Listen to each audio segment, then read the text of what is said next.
I don't worry. I tell you, I'm a man who believed that I died 20 years ago. And I live like a man who is dead already. I have no fear whatsoever of anybody or anything. Hey, what's up? It's your boy Elf7, and today I got a very special show. You might recognize this guy from the opening of the podcast, me and Lisa's podcast. Met this guy, he's super cool. We're going to be talking about a bunch of issues, but I'll let him introduce himself. So, yeah, go ahead, introduce yourself to the viewers. Sure, I'm Owen Charles. I'm based out of Connecticut. I'm longtime activist.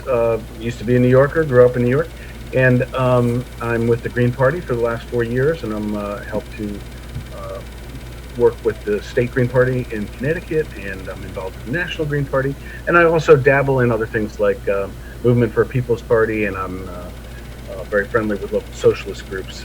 I believe strongly in coalition. So thanks to meeting Owen, actually, he kind of got me a little bit motivated to get hustling a little bit.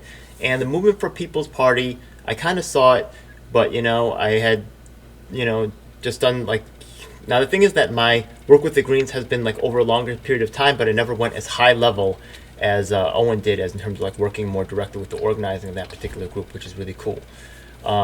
Some of the things that we talk about, Movement for People's Party, they're a brand new party, right? And with the perspective that you have of being in the Green Party for some time, right? What are some things that Movement for People's Party, or just one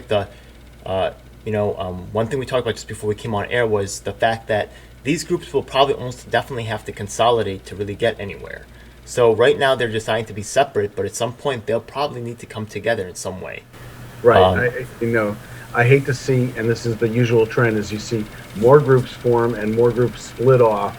And what we really need to see is the opposite trend, groups coming together in coalition. And there are sometimes examples of that. I remember seeing at the Left Forum a couple of years ago, the Richmond Progressive Coalition, I think it was called, in Richmond, California, where Greens and Democratic Socialists and even progressive Democrats joined together with independents, and they helped elect, she was a Green mayor, I forget her name, in Richmond, California. There is examples of it happening, and I'd just like to see more of that. Yeah, and to tell you the truth, that's been such a problem, this type of splitting that happens on the left so often, and this fight for leadership and this fight to control the ideology and these purity tests and all this other kind of thing, that for the Taking Action Group, I actually remove that from the organization. You're not allowed, there's no leaders. But I do also, there's just one thing that I enforce as a moderator of the group, that is to make sure that, actions happen and proceed forward instead of getting bogged down in long, lengthy discussions about what's the right way or theoretical aspects. I just really want to make sure that things get done. But yeah, this whole leadership thing, honestly, a lot of times the people who are, I think one thing that you said interesting was that sometimes these organizations want to stay small. Yeah, right? Yeah, that's really tragic.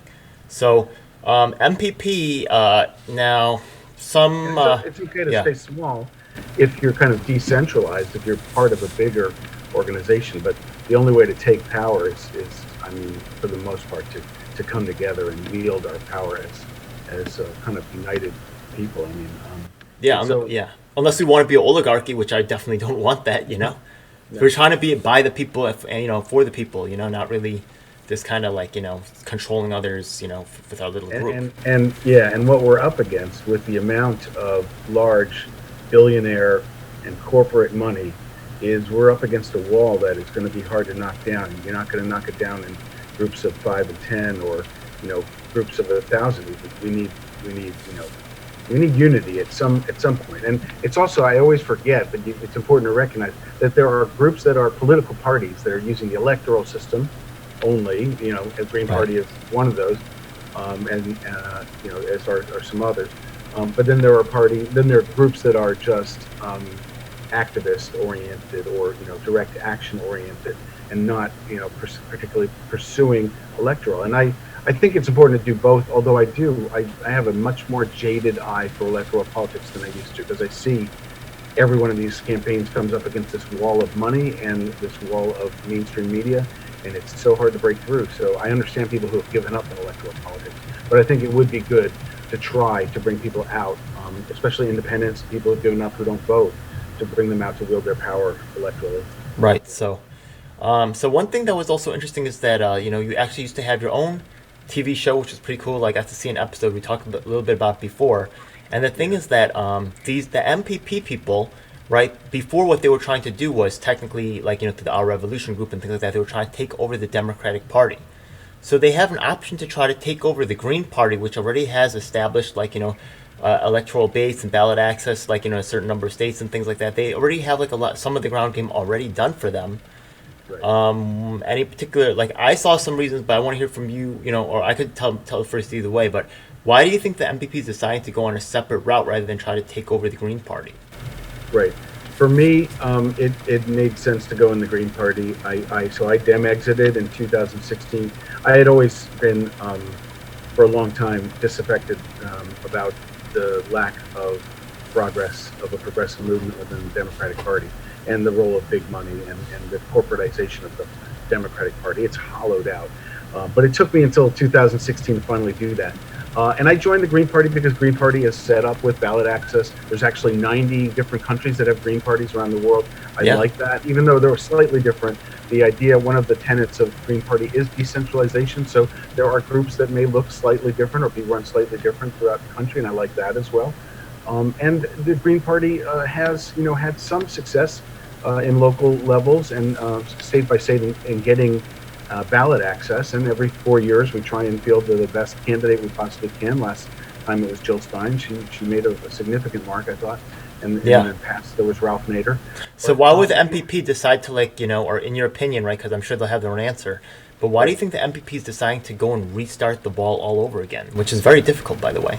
Yeah, I think, not to mince words or anything, I think they look at the Green Party as a troubled brand, basically as a brand that has been tarnished because of the way that the mainstream media attacks, the Green Party, particularly the myths that, Nader took away the 2000 election or that Jill Stein took away the 2016 election, because those myths are based on a lot of falsehoods, like that, I would vote for Hillary Clinton if I didn't vote for Jill Stein. Well, no, I was not going to vote for Hillary Clinton, period. And there's a lot of people who came out to vote for the Green Party.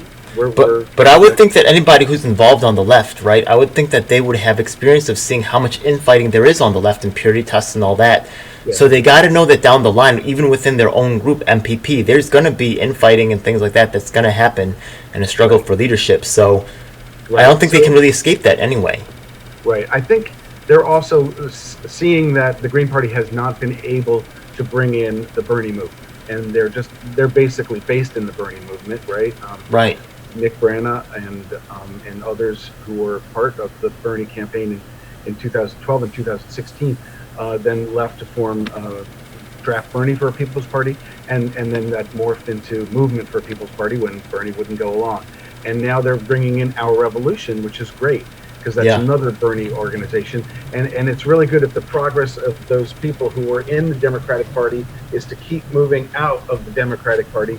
That's great. I would like to see them move into the Green Party, but I would also be open to the Green Party working collaboratively with them, because in this year they're not going to be on the ballot, right? Yeah. The Green Party will be on the ballot, and it would be important. And I've seen people in the MPP saying they're going to vote Green, they're going to support Greens because they don't want to. What's the other choices here? These two corporatized parties. But in 2022, we'll see. Maybe they pull it together, they get ballot access, and maybe there could be a combination of forces. I would hope that there will be some crossover.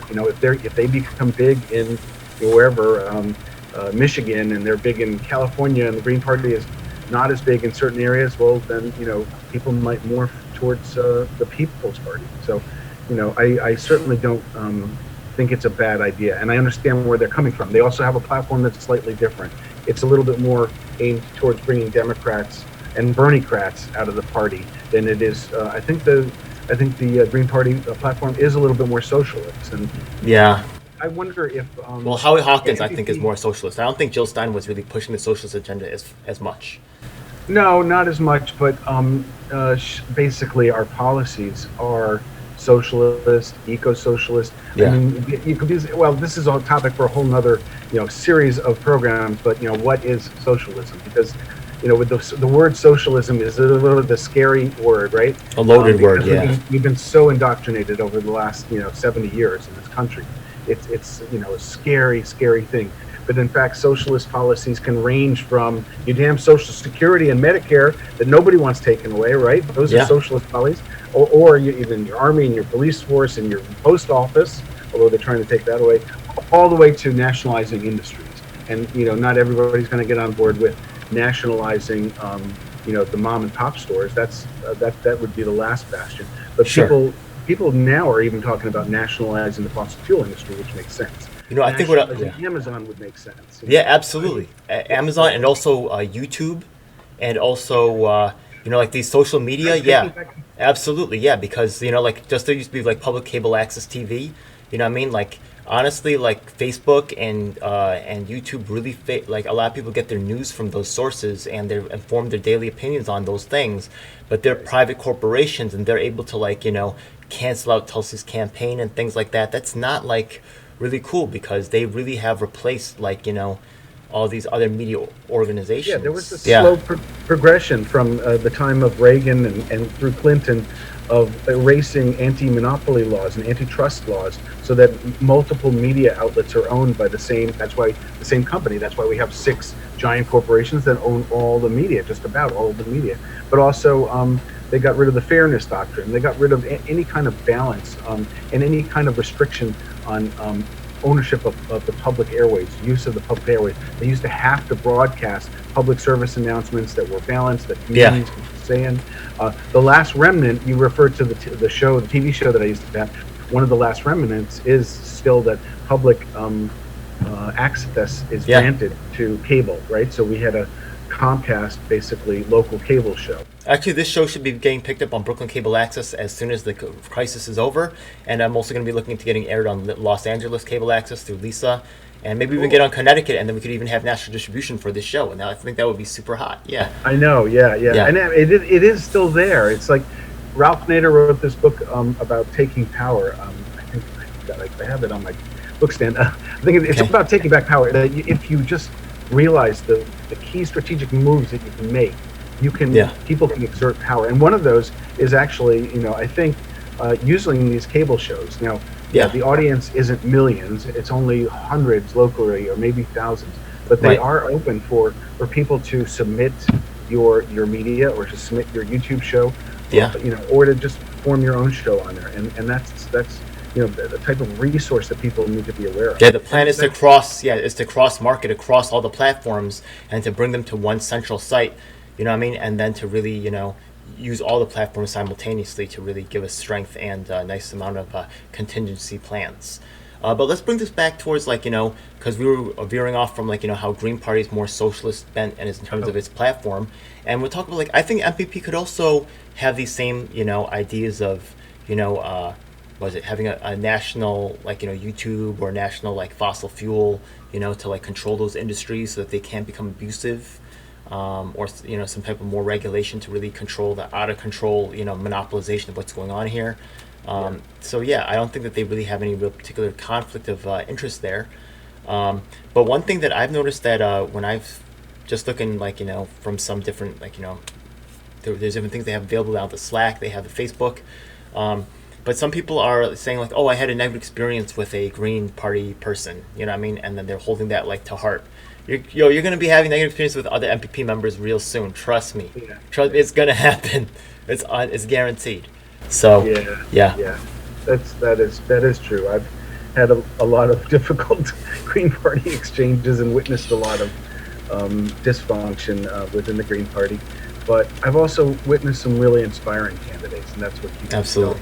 We have a great candidate in Maine right now, Lisa Savage. She's running for Senate against Susan Collins, very unpopular Republican senator.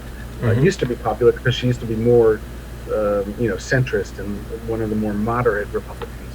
But she's been sticking with Trump, and it's become quite unpopular now. Lisa is great. She's an activist. She's a peace activist. She's an educator. And I was, glad to go up there at least several times, I think 4 times, to go door to door, working for her campaign. She was really motivating, because also in Maine they have, by public referendum, that's another thing that an option for people power, if you have it. They have it in California, I guess. Yeah, You don't and have- despite the strengths, right, that the Green Party has with all these candidates and things like that and the ballot access, right, the thing is that I remember how Bernie was filling stadiums. And I remember, like, in 2020, how, like, or 2019, they had that meeting in Queensboro Park, and there was thousands and thousands of people there, and I've never seen the Green Party really achieve those numbers. That's what excites me about MPP. Right now, we have the Los Angeles group. They decided to jump ship, and they're going to form their own party. If we could have a domino effect across a bunch of different cities, oh my goodness. I think we could definitely get 5%. Definitely. Yeah? Yeah. Well, yeah. I think that for me, that's the allure. That for me, that's why, right? Otherwise, like, I already re-registered for Greens when we talked about the Jesse Ventura thing. I already went Green again. You know what I mean? It felt good. Yeah. But that's why I'm supporting MPP at this time, because I see that potential there. What about you? Is that the same reason for you, or is there something else to it? Well, so I mean, just to finish where I was with, I'm sorry. there Okay. are inspiring candidates in the Green Party, Mhm. but overall, there's a lot of day-to-day kind of building that you have to do. You have to get out and do work and be seen and run activities. And at a certain point, if you're not doing that, then you're just kind of talking, and it's a small club. Yeah. I see that happening too sometimes. So the MPP, they're in the what do you call it? Kind of the newlywed phase, for the the honeymoon phase, where that's got a great new idea, and they broke away from the Democratic Party, and they're and they're excited, and I absolutely admire that, and I love the energy. And they're getting excited because they're bringing more and more people on, like our Revolution, Los Angeles, and people like Nina Turner, and so there's a lot of momentum there. But down the line, there's going to be a lot of hard roll up your sleeves and get into the mud and do the work of collecting petition signatures, because our democratic system is highly undemocratic. It makes it impossible, or nearly impossible, for any other party except for these two corporate parties to get on the ballot. So it's tough. It can be done, but it's going to take a lot of people on the ground. So I all power to them. If it works, that's great. If it doesn't work, and people then end up joining other groups, the DSA or the Green Party, and working that way, that's fine too, as long as people are getting out and doing things. But in the end, I hope we're not working against each other. And the other thing I would say is I forget what I was going to say. Never mind. Okay, so the thing is, right, like, we have those, we have to build that movement on the ground, you said, right? The only way for MPP to really make it, or even the Green Party, every party has to have a strong ground game. That's the only choice you have. We're not going to get aired by the mainstream media and all this other thing. So as in terms of a strategy for that, right, and just from your experience of working with the Green Party, do you have any recommendations as to how to, like, achieve this particular goal?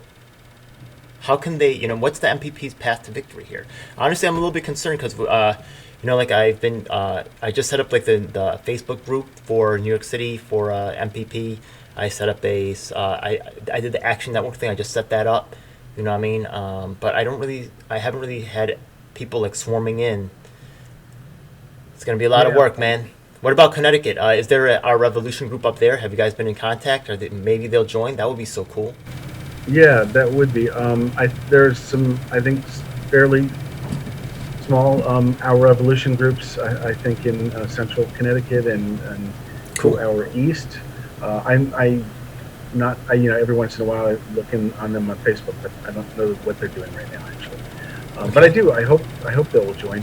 MPP, is not much going on in Connecticut. There was a handful of people a year ago who were interested, but I think if they get a lot of buzz and they can really bring in people who are, and this is the time to do it, they can form local groups. I think they'll start in cities, and they'll have, big chapters in cities, and they can start running people on the People's Party.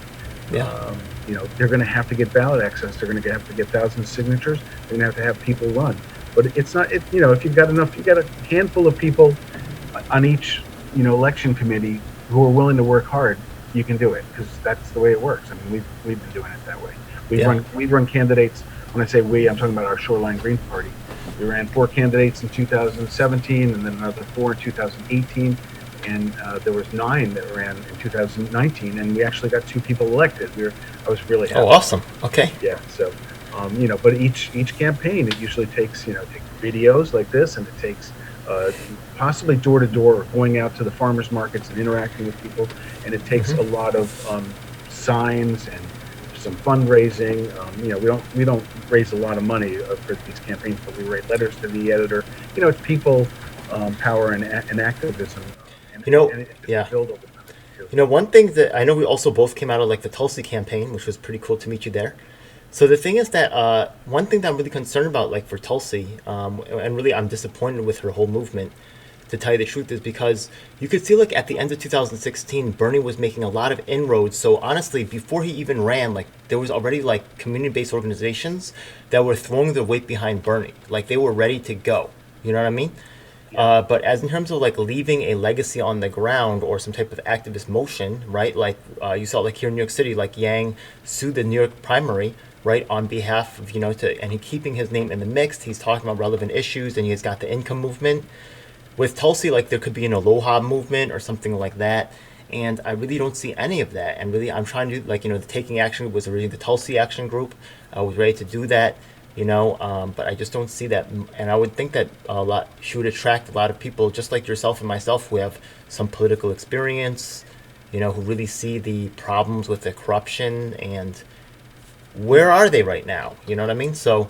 Right. But Bernie's, go ahead. So Bernie has a strong inroads with a lot of these groups, and actually like Burn the DNC, right? I would like to talk to those guys and get them on board. The local Our Revolution, right? Maybe already existing. Also, if you see on my channel, I talk with Anthony Miranda, right? Who's also like running for Queensborough president. If I can talk to him, and if he gets elected, then he would have the whole machine in place ready to go to support this MPP thing if he decides to go down that route. You get what I'm talking about? Right. Is he running as a Democrat or an independent? Or He's running as a Democrat, I believe, but he does advertise himself as being, he's the only person who's running for Queensborough president who endorsed Bernie Sanders. All the rest of them went for other candidates. So and the things he says is like really progressive, which I'm very impressed by. So I think that MPP would appeal to someone like him, and there's a chance to pull him over. Right. Within the Green Party, most people are like done with the Democratic Party. I am too. I get that. Yeah. But I realize that a lot of the people that we're going to want to have come join us are still, kind of mesmerized by, we can only vote Democrat because it's a 2-party system and all the bullshit that they've been fed over the years. So you got to kind of bring them out of there. So I haven't given up on people. Well, they keep waving the carrot, right? Like AOC's got this new thing where she's fighting against the You heard about her new pack where she's fighting, she's not paying the dues and stuff. Yeah, well, there's been some disappointments. You know what I mean? Tulsi was pretty cool. You know what I mean? It was cool. She was very attractive. Yeah. As in terms of I love Tulsi. Yeah. Was, and I would always chat this up with people who are pretty radical, that I interact with, who are peace activists, and because she's the only mainstream candidate I've ever seen in my lifetime who. It got into presidential debates, so she got locked out of most of them. But she was in there, and she kicked ass in a couple that she was in there. Yeah. And she brought up regime change wars and stopping the regime change wars and bringing home the troops and spending our money on what we need to do in this country. And that is a message that is just never seen in the Democrat Party. So, and I was just glad to hear that, because I think she did have an influence. She went, she traveled a lot throughout. I know Iowa and New Hampshire, and I saw a lot of the speaking tour engagements that she did with local people, and you could see there's a lot of support for regular people and military people who would normally be involved in radical politics, but you could see that there was a coming together of the peace activist movement and the people who want to stop wasting our trillions of dollars in these ridiculous wars that get us nowhere. So yeah, Tulsi was amazing for that. Plus, she was just, a dynamic person who has a great way of speaking the truth in an effective way that just opens your eyes. So I thought she was great. I don't agree with her on everything, and I really was still kind of in the Bernie mode if I had to pick someone. I was hoping Bernie and Tulsi, would be a dream team. Yeah. But a lot of people were thinking that, and I still hope that Tulsi will will move out of the Democratic Party in the future. But the thing that I can't get is, I wouldn't attack people just because they're running as Democrats, but how can you see the corruption? How can you see the money and the control, the corporate control of the Democratic Party, and not say this is evil? How can you say Joe Biden and his record, he's a rapist and he's a racist and he's a warmonger and he's a corporatist and he's supported the bankruptcy laws that that hurt And here's another thing, right? people. Like even back in the 90s, right? Like the thing is, like when I was like doing all the activism work, like when I was in college, that was kind of like I had like a lot more time to do these types of things. But the thing is that even back then, you could see that like under democratic regimes, like that's when all the things would actually be worse than when the Republicans were in office. Like welfare got changed more when Clinton was in office, right? The amount that blacks made was actually decreased the most under Obama's administration. Like it's during so it's like when you have these Democrats, even though they say the good lines, what really happens is it's worse than having Republican in there. Like that, like seriously. So Obama really also created a lot of disaffection with the Democratic Party that just has continued through to now. And I used to like Bill Clinton back in those days. I was young and had lived through 12 years of Reagan and Bush, and I thought Clinton was cool. He played the sax, and oh great, we have this guy who can speak eloquently and he says the right stuff. And meanwhile, I was asleep to what the fuck was going on. I mean, he was gutting welfare, and he was passing NAFTA, and he was getting rid of the anti-corruption Glass-Steagall Act that separated the investment banking from regular banking. And he did all these things, but never mind the '94 crime bill that really sparked mass incarceration in the new Jim Crow. These things he did were horrible. And I think that really opened my eyes up to it until like almost 10 years after that. And I think that's a gap that a lot of these content creators on YouTube or other platforms. Honestly, we have to start looking at other platforms because YouTube's doing way too much control and monitoring and changing what people think. Right? It's not really cool at all.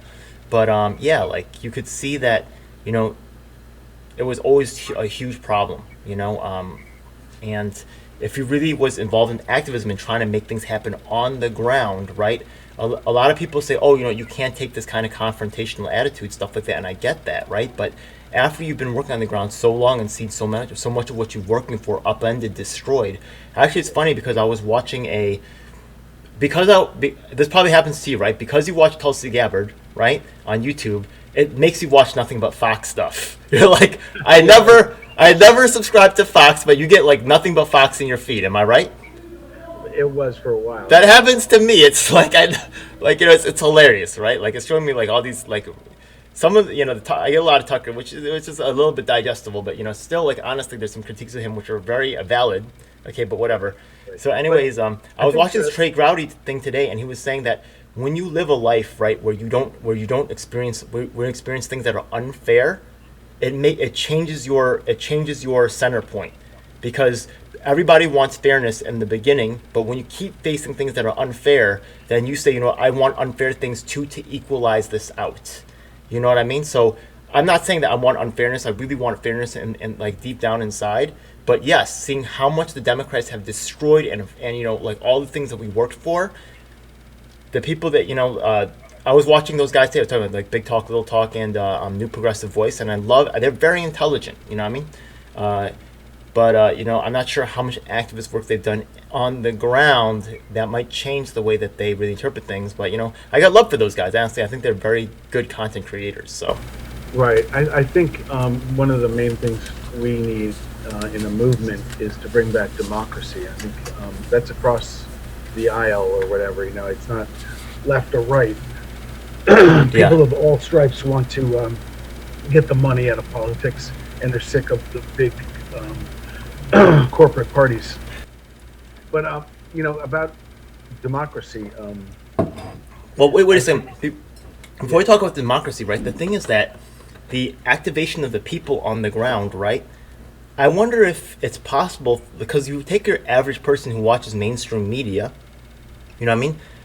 A lot of this groundwork is a lot of work, you know what I mean? It's a lot of work to change your to say like, the two-party system that the mainstream media is constantly feeding you, you know what I mean? And to go against that grain, you know what I mean? I think for me, I think it's very difficult for someone to come to these conclusions without actually have putting months, maybe even years on the ground working, towards these things and seeing how big the problems actually are. You know what I mean? Because they're not going to see it on a newspaper.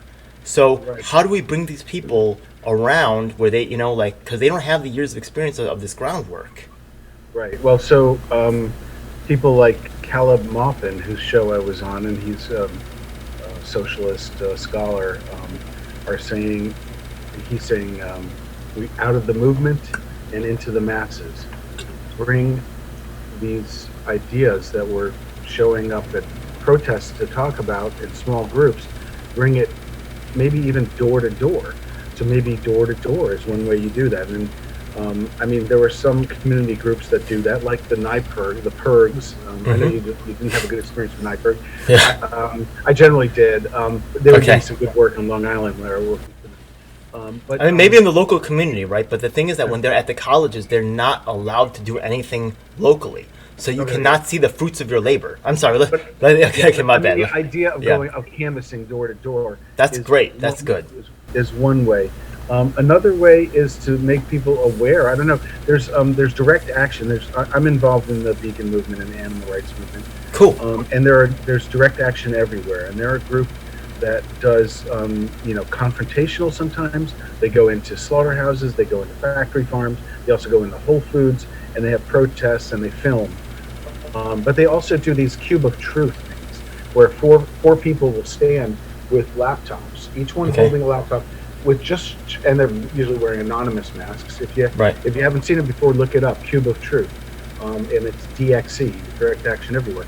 And they'll go into cities, into crowded areas, and stand there, and just let people come to them and see what happens in slaughterhouses, and see some of basically the propaganda that they want people to see, because you're not going to see it on your nightly news broadcast. You're not going to see it on popular websites or even in the internet. But if you bring it to the people in places like that, or you bring it to people door to door, maybe they can see it. But also, I think there is a realm of internet and YouTube and Facebook journalism that should be preserved and should be promoted. And I think shows like yours or other people who are growing in popularity are hopeful, and we need to broadcast them more. We need to let people know, because there's so many small shows out there. So I think if there's a way to do that, I'm not sure even what it would be. Having a even like that actually attends to like a very important issue right now. The thing is that, if I'm correct, filming on these factory farms is actually technically illegal, isn't it? Yeah. Oh, it's illegal. Yeah. That's insane, right? Like, why would it be illegal to go on a farm and take some pictures? Yeah. It's also illegal, but we're not allowed to know if our food is GMO or not. Like, it's literally illegal, right? Like, why don't I have the right to know? Like, I'm not saying I wouldn't buy the food if it was GMO, but they're basically saying you're too stupid, right? We cannot trust you with this information because you will make choices with knowledge. Here's the sad truth. It's not conspiracy theory or anything. The sad truth is we don't live in a very strong democracy. So sad, man. Yeah, and know? people don't know what they've never had. So if their food labels never have, right, or they keep whittling it away, and then they just don't realize it. You know what I mean? So slowly, like they're getting constricted just a little bit, and then they're dead. It's ridiculous.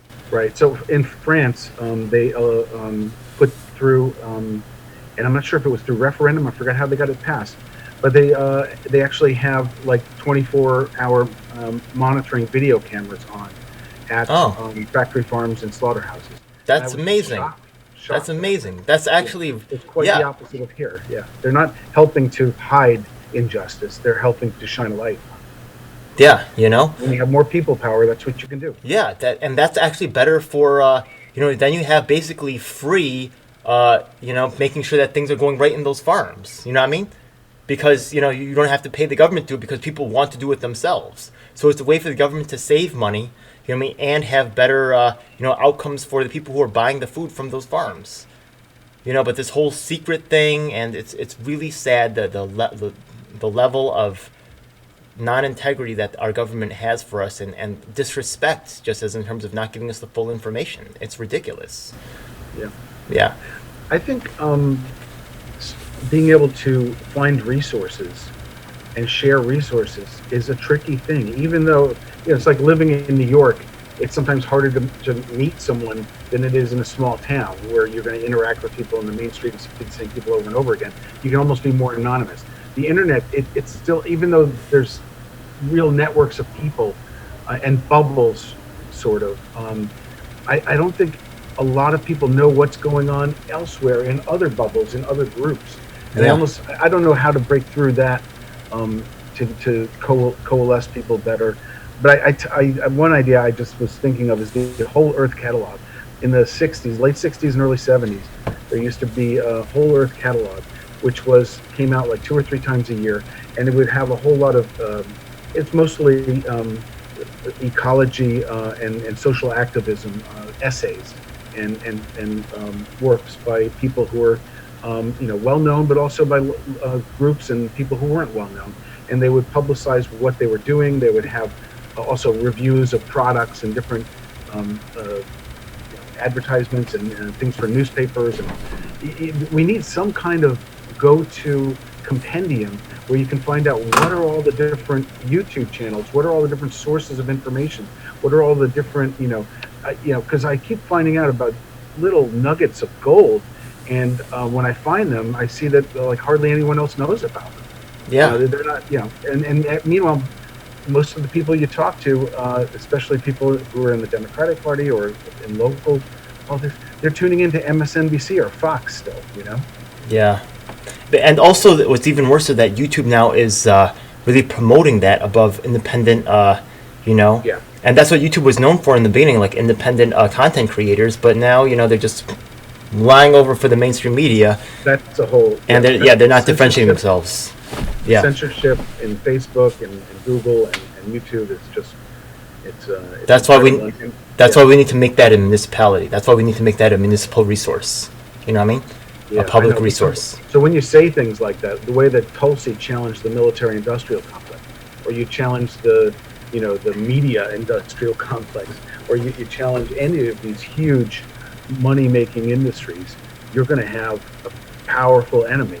And it takes well-organized, brave heroes of the resistance to form and create a power that can fight these. And I'm still inspired by Ralph Nader. I mean, he did it in the late, I think it was late 50s and early 60s when he first fought the auto industry to get safety controls in there, and then he fought the tobacco industry, and it was him and the movement of people around him who helped to massively change government policies in our favor, and we need to do that again. There's been a constant move, though, to destroy any dissent. So just like they got rid of Donahue, honestly, they did a lot of damage to me because I fought a lot of these battles as well. But if you say anything against the medical establishment, right, and the profiteering off of people and stuff like that, they find ways to get rid of you. And it's really disturbing. And, education no longer teaches really, it doesn't teach ideas or ideals, it teaches conformity. And that's really, it's really sad the way that things have gone.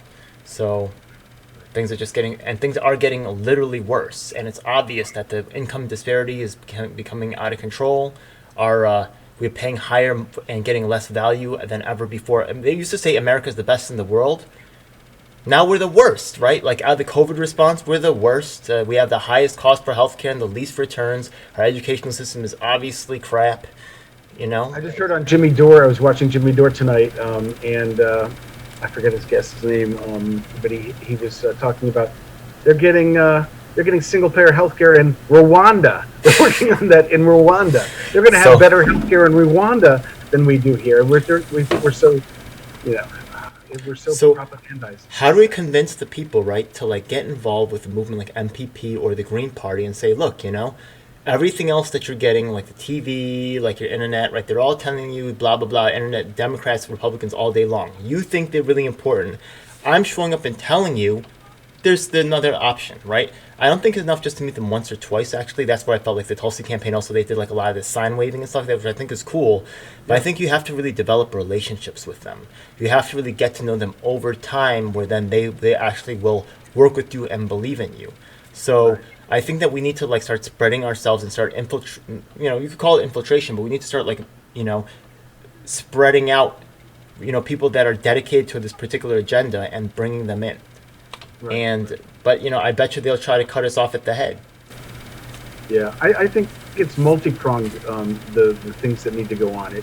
Sometimes it may be buying a billboard, and having that billboard out there, but other times it's holding up signs or it's going door to door.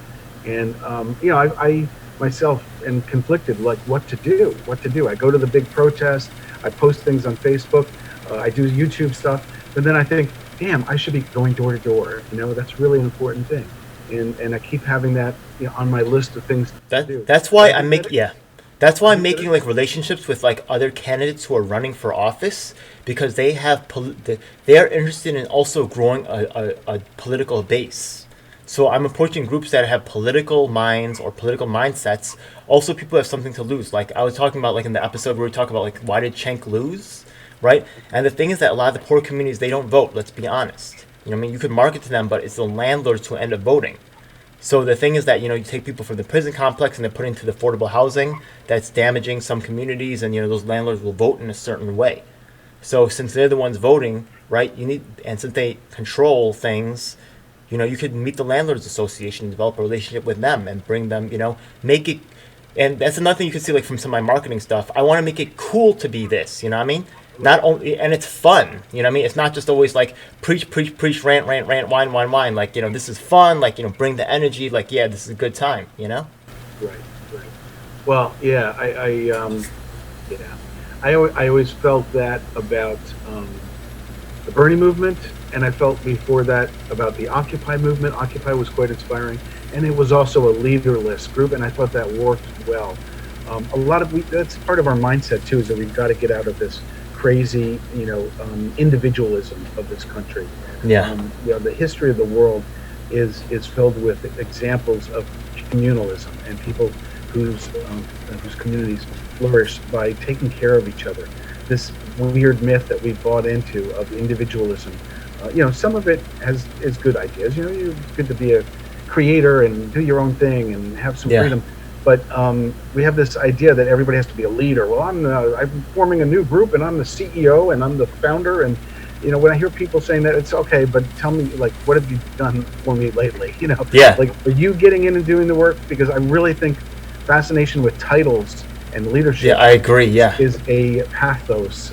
It's really a sickness that it invades our social organization. It's also dangerous.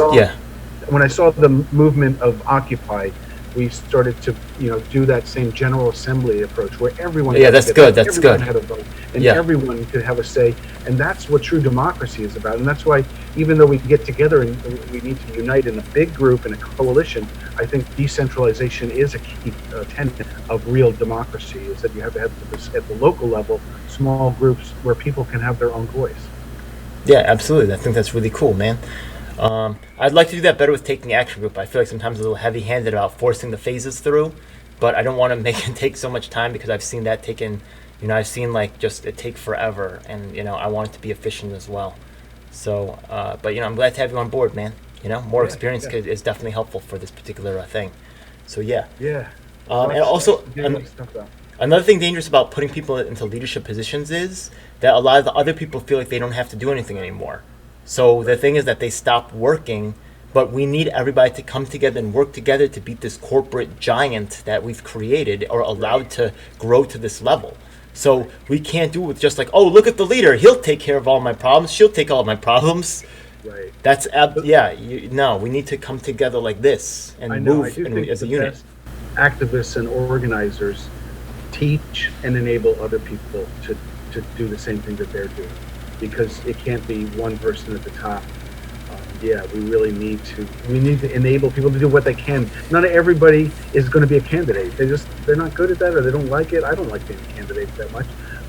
Not everybody is going to be a writer for things, or do YouTube videos, or go door to door, because they're shy, but some people are very good at talking door to door, and they're going to go and do that. So you got to find what works for people and enable them to do it, and not just have a top-down organization. Actually, one thing me and Lisa are coming up with is we're trying to come up with a training series, because the thing is that, like, school doesn't teach you how to be an activist. It doesn't teach you how to get things done. It teaches you how to, like, fill out the formula and hand in the thing to the teacher like you're in a factory. You know what I mean? It doesn't. Yeah. There is one. I've only looked at it. I haven't done the course, but I know Popular Resistance is an online kind of internet magazine that is a really good left journal. They do a lot of good journalism, and it's actually run by two prominent people from the Green Party, Kevin Zeese and Margaret Flowers. And Popular Resistance has they put together, I think, an activist training. Oh, that's great. See, I didn't even know about that, man. That is wonderful. Yeah. Yeah. If one exists, then reference it. It may not be exactly. I think it may be geared towards different things. I don't think. I'll probably bring them on for an interview. That sounds wonderful. You know what I mean? Yeah. That sounds great. Yeah. I think they're very busy on the Howie Hawkins campaign currently, so I don't know if you'll get them. But okay, we'll see. We'll see. Yeah. We'll see. Yeah. Margaret Flowers had run for Senate in Maryland, I believe, and she made some national news when she just was locked out of the debates, and she just walked up on stage and tried to take part, and it was great. I think I remember that. Yeah. Do you remember that? Yeah. I think I remember that happening. Also helps. It's kind of almost a street theater. It's the kind of street that's the kind of thing I would do. Everybody knows this. Yeah, I would definitely do that. Yeah. Yeah.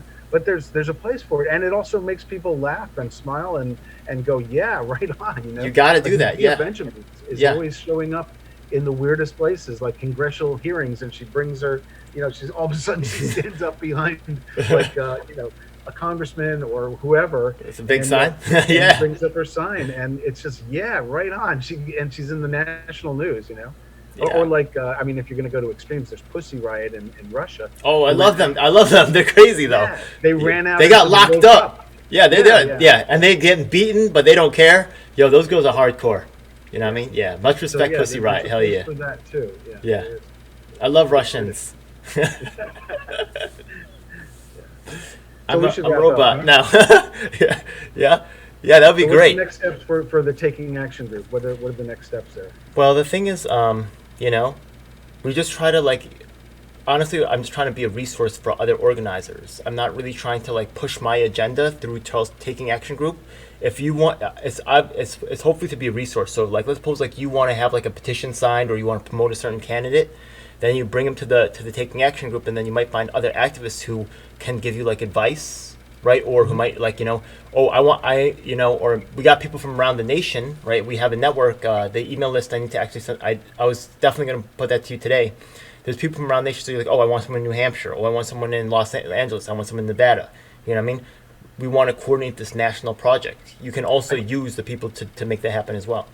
And I think one thing that you're doing that will help that in a way that is unique, in a way, is coordinating with other YouTubers. Like you're talking Big Talk, Little Talk, is that his name? Yeah. He's pretty cool. Yeah. You get a network of a dozen different small YouTube channels, and there'll be some crossover, but you'll get a lot of widespread different communities. You should make one too, or we could even do a regular series, you and me, or honestly, you should do your own as well. You know what I mean? I think it would be great, man. I would tune in. I think you got a lot of interesting knowledge, and we were too high tech. We did a lot of editing, and we went into the studios, and we didn't just get on a laptop. We were like Hard Lens Media with their studio and all of their equipment, and but it was nice. But it would we'd go there, we'd shoot for a couple of hours, and then it'd take us 3 weeks to edit and get everything done. And I like the fact of just getting more nimble and flexible and going right on doing live streams and stuff like that. Yeah, I could have this up in an hour or two. You know what I mean? After we're done. That's good. Yeah, that's good. Yeah. So if you want any help with that, I'll definitely once again that's exactly what I'm here for, to help other people finish and develop into full-fledged activists and spread one more little tidbit, little nugget of gold is that Matt Orfala, the YouTuber Matt Orfala, is coming out with a video documentary. I think it's being released May 13th. I don't know if they're kind of pay-per-viewing it or That's whatever. Tomorrow. Is that tomorrow? May 13th tomorrow. Oh, it's tomorrow. Okay, yeah. So Orphala, look it up though. But Orphala's documentary, I believe it was about, I think it was about the Bernie movement and the destruction of the Bernie movement. I forget now, but I know he's coming out with. He's done a lot of great, highly produced videos. He's one of those guys who, in between videos, it takes him like 2 months or something. He comes out with these brilliant little, highly funny produced musical gems. But Cool. so I look forward to seeing what his documentary is going to be like. Awesome. Sounds like a good time, man. Yeah. So yeah, the ground movement, right? Hopefully we'll be working on that as well too. This MPP thing will, hopefully we can help it get off the ground. I think the national meeting is going to be this Thursday, so we'll probably do a show after that, and we'll catch you guys up with how things are proceeding. If you are from you're from Connecticut, right? Yeah. If you're in the Connecticut area, or just like honestly anybody from the nation, right? Or we're in the Slack too, right? You in the Slack, right? Yeah. So get at us. I also made a Facebook group for New York City for the MPP movement. I could help you set that up too if you want. You have Facebook? Yeah, sure. Oh, by the way, do you have any other social media that you have? Like, how can people get in contact with you or follow you? Like if you have updates and stuff like that, things that you want to promote. Right. So all of our old Work in Progress was the name of our show, Work in Progress. It's on Shoreline Green Party YouTube channel, just Shoreline Green Party. Okay, I've seen that, yeah. So I'll put a link to that in the description below. Do you guys have Twitter or Instagram, any of those things? We have Shoreline Greens Twitter as well. Okay, all right. And we haven't done Instagram so much. Are there links on the YouTube page? Yeah. Okay, cool, awesome. So all the links will be below. And honestly, this guy's one of my favorite guys. I look forward to doing a lot more content with him. I think that he's really got a lot of, you could just tell from the knowledge that he has in the game, and he's a very strong asset. So I'm definitely super excited, man. Thank you so much, man, for your time Always tonight. good talking to you. Yeah. God bless. See you. Take care. All right, see you. These videos are independently produced and funded, and your support is deeply appreciated. Liking the video and subscribing helps the channel, and ringing the bell icon will keep you notified as to when we upload new content. You can also check out our other social media platforms. We'd love to hear from you. We also have our event calendar, links in the description. On our Reddit, you can come in and get on the conversation and check out some of the memes. Like and share, it really helps us in the YouTube algorithm. Every week on Sunday, we have a live online meeting where you can join us in working to create and nurture the change that we need. I'd like to invite you to check out some of our other videos. Until next time, may all your actions bring you success. Stay focused, stay strong, and reinvest in yourself as well as your community. Together, our efforts can be greater than the sum of the parts. The power is in your hands. Thanks for watching.